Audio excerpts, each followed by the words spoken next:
Next time I'll get it right, but for now I'll stay right here where I belong. You have an amazing opportunity, young generation, to rise above and be proud of the choices you're making and get out of a codependent culture and be responsible for you and work harder in your life than anyone else ever will.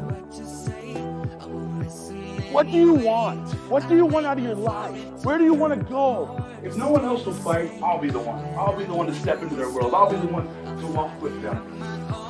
And I mean it more than you'll ever know. Some people will ghost you, well then maybe they're not real friends. At some point in time in your life, you are gonna have to come face to face with yourself. Next time I'm getting it right. Will you believe me if I say this is the last time? And then she points at me and she goes, there's greatness inside of you. Sometimes we need people to believe things for us until we can believe it for ourselves. Because I look at what I'm doing now and it's not lining up with what they said I couldn't do. And now I'm doing everything that people said I couldn't do. Because now I travel the world and I share my story. Next time I'll get it right, but for now I'll stay right here where I belong. And by the time I was 26, I was sitting in 30-day inpatient treatment for alcohol. My family wanted nothing to do with me, couldn't hold a job. I was codependent, all because I thought I could get away with it. I should probably have about 10 DUIs, I only have 2. My last one was June 24th, 2010. That was the DUI that changed my life. For it to hurt more, to stay the same. When I get through this storm, I'll find it on my own. And I'll mean it more than you'll ever know. And so I'm going to talk about connection and belonging. We're looking for a place to belong where someone can come out and say, hey, we want you here. I want you here. We want you around. We say we live in such a connected world. If that's the case, if we really say we're more connected, then why is everybody more depressed? There's no dumb kid. There's no worthless kid. There's only kids that have been starved of love and have been wounded so badly, they're just looking for a place to lay. We can't change the history, but we can help shape their future. Next time I'm getting it right. Take one thing that you want to focus on to overcome in your life. Take one thing at a time and walk through the process. The process is only a process if one stays in it. If you don't stay in the process, then it's no longer a process. What is going on, everybody? Welcome back to the Peer Purpose Podcast, week 2 of the live show. Such an honor for here to be with you all. I hope you liked last week's episode. As I've mentioned on this podcast many times, we are going to dive in to so many different topics. Okay, there's going to be a plethora, a buffet that you can choose from. And one of the things that we are definitely going to dive into is family dynamics. And so we are going to talk about that tonight. One of the things you got to know when it comes to healing and when it comes to learn and grow, I talk to my kids in schools all the time about learning and growing. And one of the biggest things that I tell them is like the process is only a process if you stay in it. A lot of times we start a process in something and it takes too long. So after a while, when we're not seeing the results that we think we should be seeing, what we do is a lot of times we quit the process.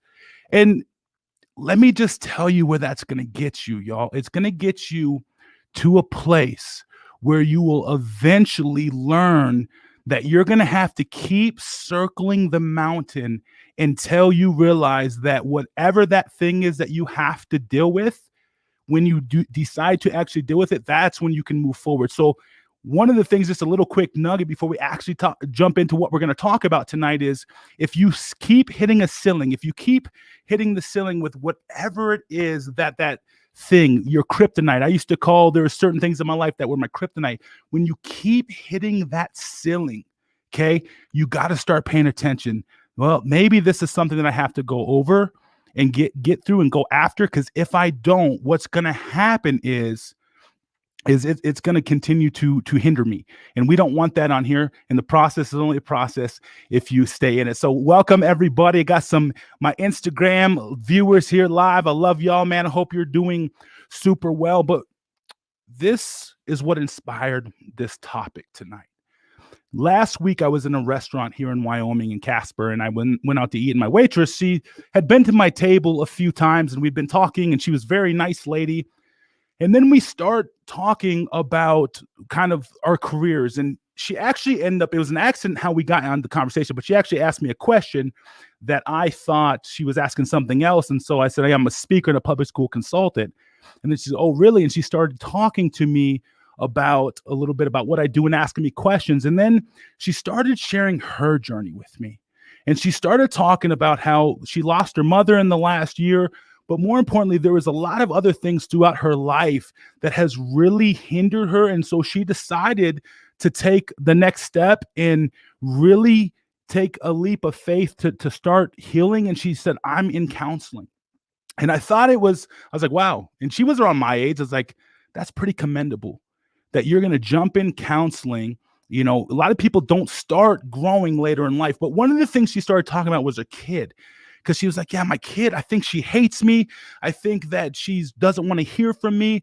And, you know, she was talking about her dad had walked out on her daughter when she was like 10 years old. And so that started putting some pieces together, of course, a lot of different pieces together. But one of the things that I tell you, actually, your daughter doesn't hate you.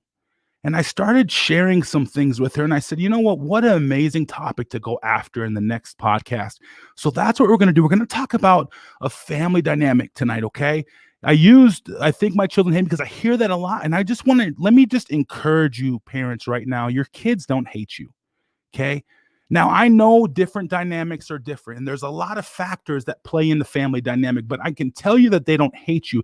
Now, again, I don't know everyone's family dynamic, but what I am going to tell you tonight is there may be some things that you could be missing, and that's maybe the disconnection between you and your kids or kid. Okay. And so these are going to be some of the things tonight that we can start looking at. I'm going to give you a few major keys in this, but in the end, I'm going to start showing you, let's create something different. Let's create something new. Here's how you can assess where your child is at. This is going to be your first thing that you can approach and say, okay, where is my kid at? Because I'm telling you right now, I've been doing this for 8 years, traveling the world all over the place. And one of the biggest things that I hear when I'm talking to kids, and there's a big disconnect. And one of the things is the kids always say, yeah, I don't tell my parents anything. And the parents kind of actually think that their kids tell them everything. And I hate to be the one to bring that type of news, but I'm like, oh, they don't tell you everything. And so, and a lot of the times it's not just because they don't want to. And I'm going to talk a little bit about that tonight. So you may be in a situation where you think your kids tell you everything, and they may, and I hope they do. And for the ones that they do, that is awesome. And I love that for you. What an amazing foundation to continue building on. Okay. But what I am going to say for the ones that maybe might be missing some pieces, and everyone can take something from this and say, okay, where can I look at my family dynamic and my situation, my relationship with my kids, and how can we continue going forward? So one of the things, here's how you assess where your child is if where they're at. Okay. One of the things I want to tell you is if they're not opening up to you, okay, if you've sat down with your kids, you try to get them to open up to you, and they just won't tell you anything, here's what I'm going to tell you. There's probably the fact that you don't make room for their emotions, okay? You probably don't make room for their emotions. What does that mean? That means they don't have a safe place to be broken. They don't have a safe place that when they're going to sit down and open their heart up to you, they don't have a place that they can say, I know mom and dad are going to listen to me and let me be broken here and let me be safe to share enough. So a lot of times when we're not in a safe space, when we don't feel like we have a safe place emotionally, we will shut down. So that's the first thing. When they're not opening up, I want you to start looking at maybe the fact that, am I making a safe place for their emotions here? Okay. The second thing, how to assess where they're at. When you start talking to them about different things and they start talking to you, are you lecturing or are you actually listening? If you're lecturing and not listening, chances are you probably aren't going to hear much from them either. So that's how to assess where they're at. If you want your kids to open up to you, those are the two main things you can look at. Am I making a safe place for them emotionally? And the second thing is, am I actually listening? Because a lot of grown-ups, that's just how grown-ups are. When kids start talking, we start filling in the blanks. Well, do this, do this, do this. And not to say that that's not needed, okay? It absolutely is needed, but a lot of times people just want you to listen to them. And I know a lot of kids that have felt like every time they start opening up about problems, here comes mom or dad trying to solve it and trying to lecture them instead of just saying, gosh, yeah, that really sucks. I know how that could be frustrating for you, and trying to connect on that level because of the simple fact that we don't want to sit back long enough and let them talk. Okay, so that's how to assess where your child is at right now. Okay, do they have a safe place? If they're not opening up, chances are they don't. And the second thing is, do you actually listen and not lecture? Okay, there's going to be some terms that I'm going to be making up here in a little bit here. I don't know if they're actually words, but I'm using them. But those are how to assess where is it at with my kids. I promise you, if you do those two things, if you make an emotionally safe place, okay, for them, and you listen to them, chances are you're going to get more to open up. But let me just tell you something. This is where I need y'all to hunker in with me, parents. Okay, and this is the hard pill to swallow. This is what we have to look at, okay? A lot of times we can't make a safe place emotionally for our kids because we don't know how to have room for our own emotions. Okay? Let me say that one more time. A lot of times we can't have a safe place for our kids' emotions because we don't have room for our own emotions. No one ever gave us permission to have them. I tell kids all the time, emotions aren't good. They're not bad. They just are. They can be good. They can be bad. But chances are they're not. We have them, so we can't ignore them. We have to actually process through them. And a lot of times when it comes to emotions, we don't process. We just kind of stuff. And that's where the blowups come. And that's where the depression comes. That's where the anxiety comes. All of it comes from that. I've been there. I know.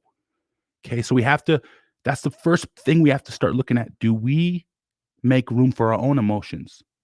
If we can't, then there is something that we have to start looking at if we want to make room for other people's emotions. Okay.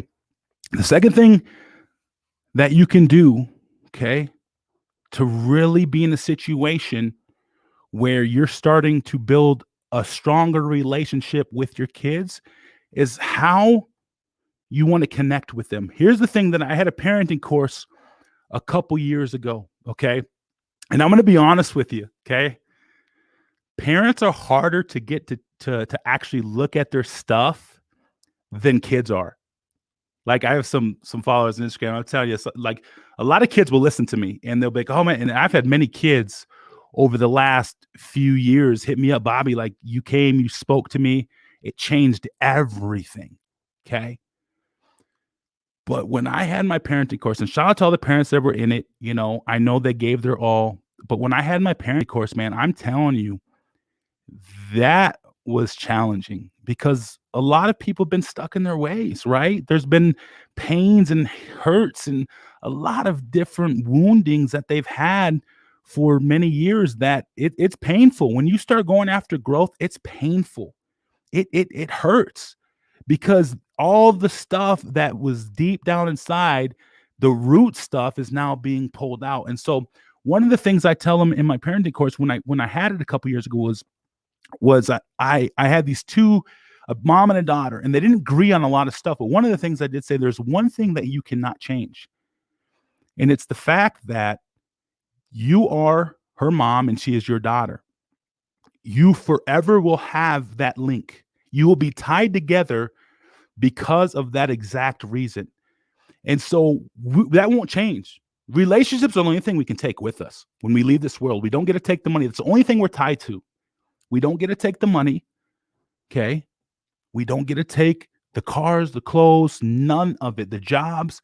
The only thing we take is the relationships that we had here on earth, okay? So that means something for one, but nothing is going to change the fact that it's mother, father, Okay. Brother, sister, mom, dad, husband, wife, whatever you want to say. So how to connect with them. One, that's your first connection point, but find things that you guys both enjoy doing, and it can be super mindless. Okay, it doesn't have to be anything crazy. It can be watching a movie and laughing about something. It can be a talking point. Find a way to connect. How can I step into their world and connect with them? Ask them, pay attention in conversation. I've said this before, you can pick up a lot. You can pick up a ton of stuff just in conversation, okay, with people. And so if you actually listen, then you can start asking questions. Hey, by the way, you said you had this tryout or you said you had this test. How'd that go? Find ways to connect with them. Okay. That's another way that you can start building a stronger foundation with your kids. I know we all want it. We all want to be connected. We're born for it. We're wired for relationship. I say that all the time. We are wired for relationship. And so the biggest thing to do is find where we connect. Connection is all about people are looking for connection. Okay. There's this actually YouTube video, TED Talk. It's called Rat Park. And it talked about how a lot of addicts or alcoholics at one point in time, they started connecting later in life. And that was the thing that brought them out. It's connection, y'all. We're wired for it. Being connected to people is what we live for. That's why social media, sure, we can say we're more connected, but we're not face to face. So that's why we're behind a screen. That's why anxious. That's why depression. All the stuff. I've said this before. I don't have to go into all that, but we're meant to connect. I just met with a buddy last week. We connected. It was great connecting. It's been a while since we actually sat down. Okay. So find ways to connect with them. It can be little things. Pick up on little things that they say and connect with them. Okay. Here's another one. Okay. This is a big one for a lot of people. Okay. And honestly, for you to understand where you want to go, you have to understand this next part. And it's your family lineage. Okay. It's where you come from and how it affects your upbringing and ultimately will affect your kids' upbringing. Okay.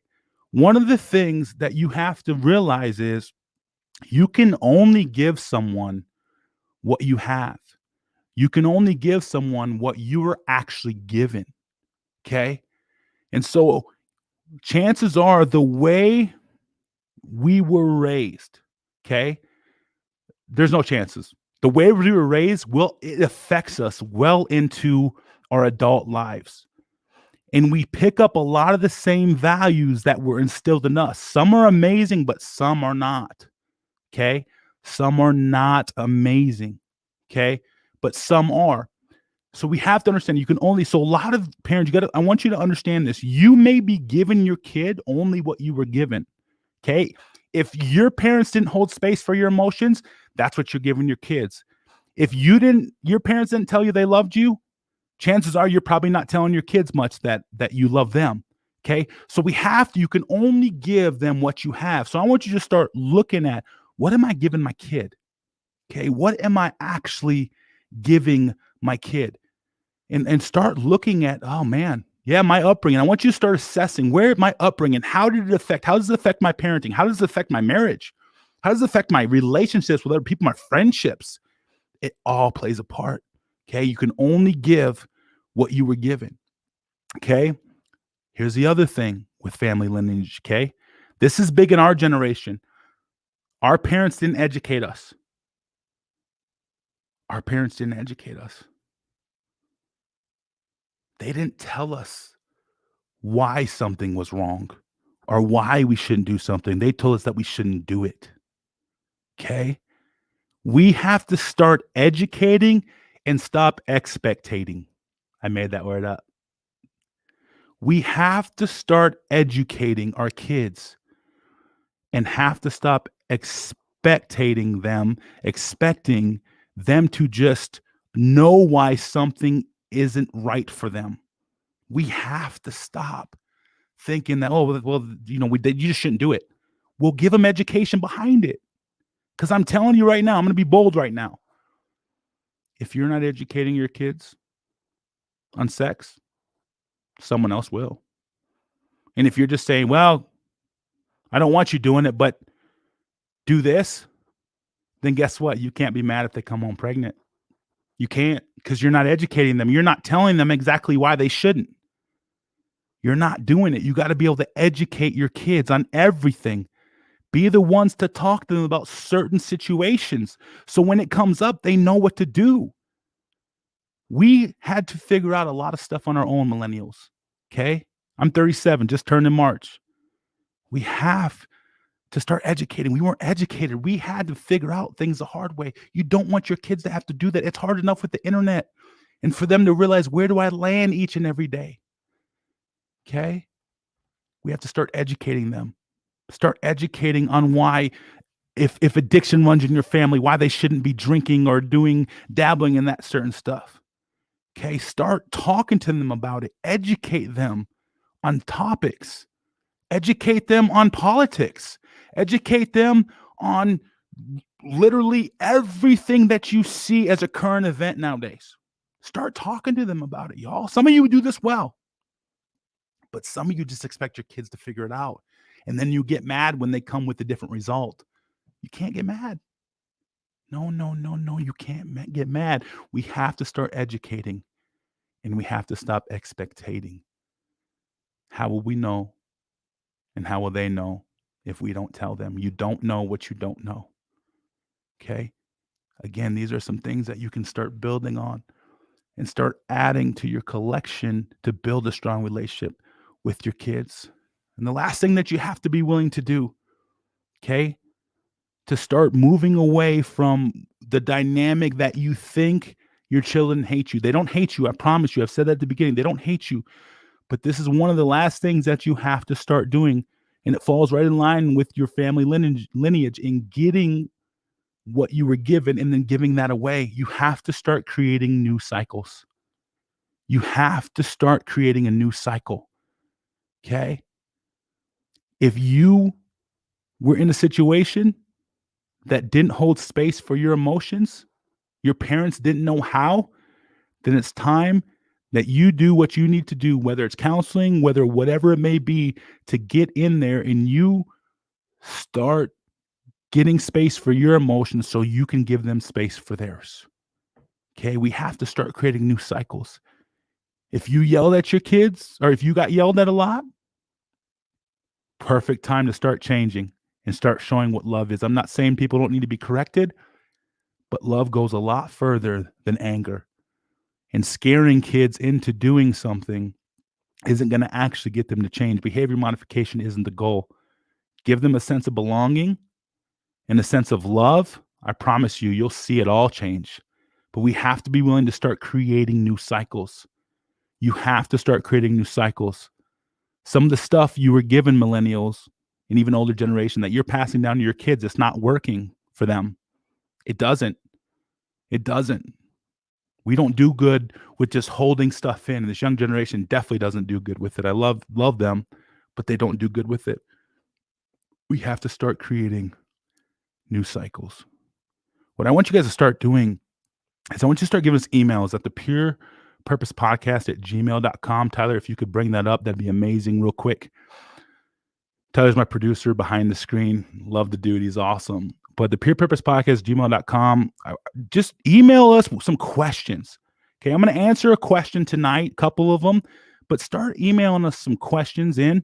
And we want to know where you're listening from. Okay, we want to know how this podcast has actually impacted you, because we're just getting started. I'm excited. It's been fun, and we're going to continue going.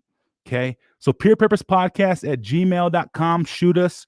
You can also find this live tomorrow morning. It'll come out at 4 a.m. wherever you listen to podcasts, Spotify, Apple, Amazon, all the above. They're everywhere now. Okay. But one of the things I wanted to answer real quick, and then we'll get to some of the questions in the audience. If you guys have any questions on Instagram, go ahead and put them up there and I'll answer them as well.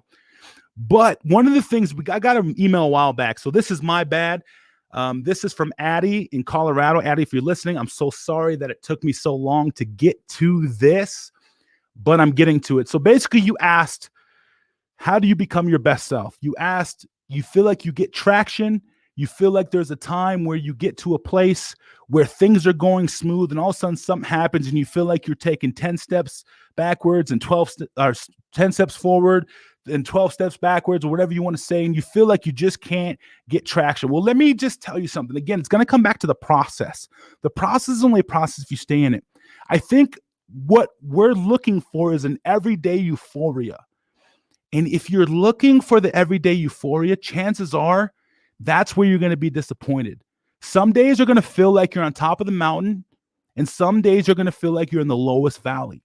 But that doesn't mean you're not making progress. So, Addie, I want you to know that continue building on what you're learning, and that will make more days of consistency to your best self.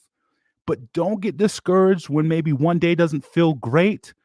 Maybe one day doesn't feel like the day before did. That's okay. That's part of life. That's part of the process. Okay, so I want us to kind of get in that phase. I talk to kids all the time, and one of the things that I actually have them answer on the survey is, do you feel better emotionally today than you did like 6 months ago? And what I have learned in those surveys, that if those kids do not feel like they're doing it better emotionally in that moment, they're going to say no. But that doesn't mean that they're not. That doesn't mean that they're not doing better. So I want you guys all, and even the ones listening over here, okay? Want you to, ones listening over here, understand that not every day is going to feel like it's amazing. Some days are going to feel like it's completely just lower than low. Trust me, I have had those days. And so, but that doesn't mean that you're not doing better. It's in those moments where you got to remember how far you've come and what you've learned and how you've grown. And from that moment forward, you will be able to put those days together. But more importantly, you'll be able to understand that one bad day doesn't have to throw you back. The goal is to make your low places higher and not stay as long. Okay. Did we have any questions in the audience? Addie, I hope that answers your question. This one is from Chelsea Horner. Shout out my administrative coordinator. She is my behind the scenes road dog, my number 2. How do you help your team become more self-aware? My son feels like he is already connected, but I'm concerned he isn't really. He feels distant. That's a great question. I think this comes down to, a lot of things when it comes down to what I've noticed with kids is when they have real life experiences, it's when they're living in reality. And when we bring them to those real life experiences, that's how they become more self-aware. And I know your son, and one of the things about him is he's getting older. So he's starting to try to really figure out, okay, where do I fit in this crazy world? Obviously, the independence and the dependence he's trying to figure out, but a lot of it is just, honestly, it's continually bringing up those teaching moments. Maybe when he feels like he handled something well, but he didn't, it's time to sit him down and talk about those moments and maybe be able to highlight some of the things that, hey, this could have been done better or whatever it is. Will he listen all the time? I don't know. Maybe, maybe not, but I promise you he is listening overall. And so being able to get to a place where you say, okay, this is what this stuff looks like. Again, it's going back to that educating, okay? It's educating and not expectating. I hope that answers your question. But yeah, it's getting those teaching moments. And a lot of times we'll have to sit in those teaching moments with our kids because you're entering some very precious years with him as he's entering high school.